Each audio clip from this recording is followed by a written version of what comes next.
That we did. His strength is dwindling. His wave patterns are getting astonishingly small. Luna! Chris!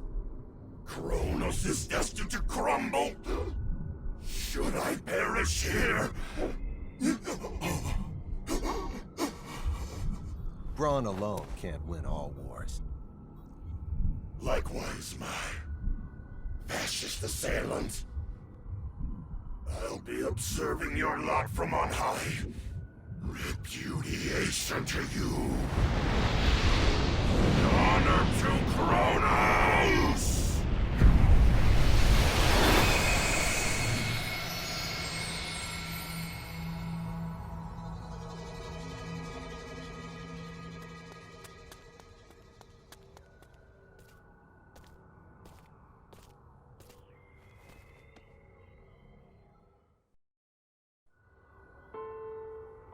Fidel, thanks a lot.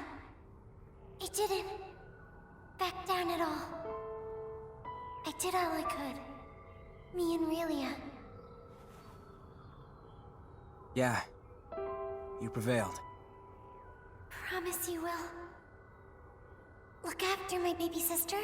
I certainly do. Relia deserves a good life. A caring, maybe mentoring dad. Like Beryl was when I was young. Relia, I'm so sorry. What's more, I should thank you. My wish was answered due to your... grow up and be... the joyous girl I couldn't. Varian, no! Don't be so sad.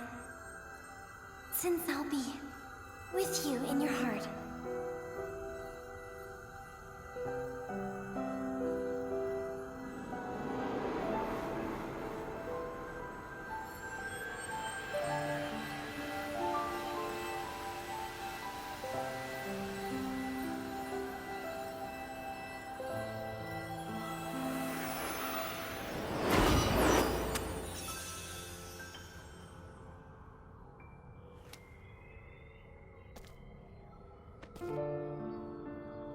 Don't be so sad. Since I'll be with you in your heart.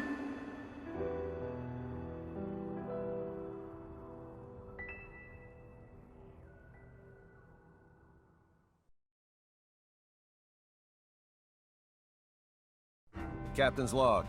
Space date, November 7, 537. Our mission in the Faithlessness system has concluded. With the death of its leader, General Alma, the rebellion collapsed in upon itself. As the coup d'etat ended in abject failure, the Kronos government was able to regain its authority. Days later, President Mutal declared that Kronos would join the Pan-Galactic Federation, thus swelling our ranks and leaving one fewer enemy. I have a feeling, however, that there will be repercussions from this incident that last for quite some time. In my opinion, it is now abundantly clear that the Federation is at a major crossroads. It is only a matter of time, I assume, before we must re-evaluate the form we wish the Federation to henceforth take.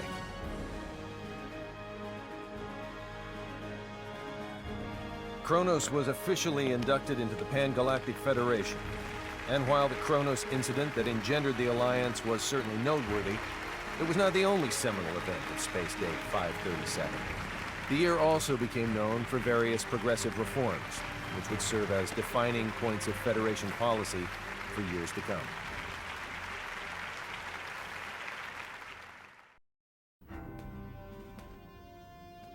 Faithlessness' fate regarding the Federation was officially decided today.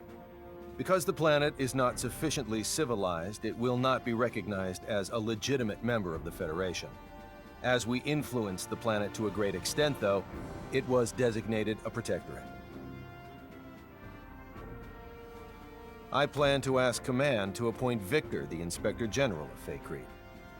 I cannot imagine there is anyone else in the galaxy better suited to the job than him. Now that I mention one Faithlessian, I should probably record what happened to the rest. Everyone involved in the incident immigrated to Earth. After all they'd experienced of the outside world, we couldn't simply let them return to an underdeveloped planet. Besides, they unanimously decided to come of their own accord, which is what I was hoping for anyway.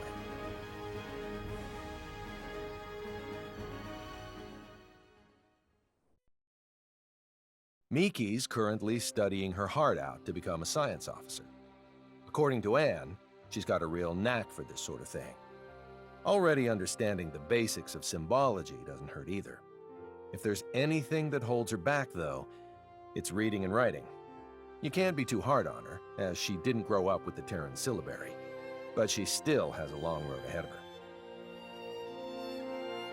Victor was able to enlist in the Federation's military, and based upon his distinguished record, he was appointed as an instructor.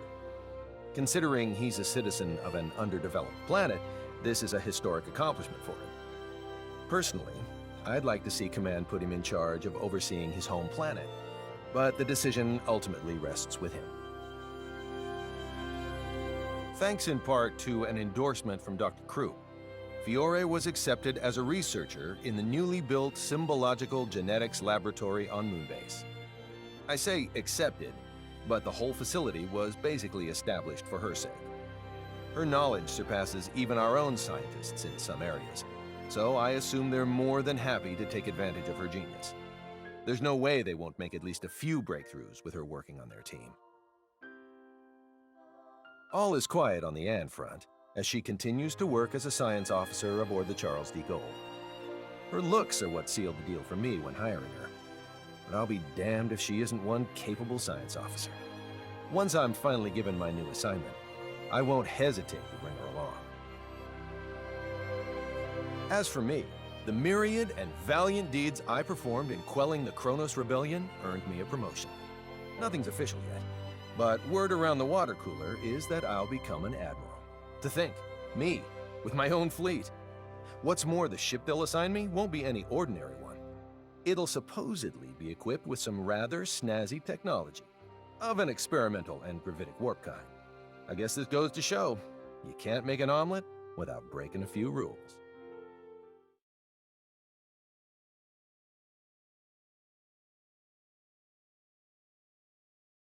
Fidel's now diligently studying to become an officer in the Federation's military.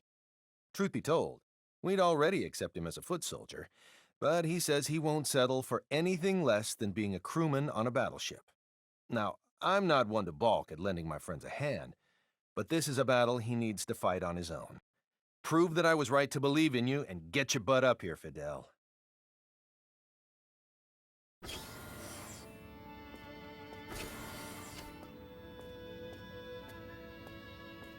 Hey there.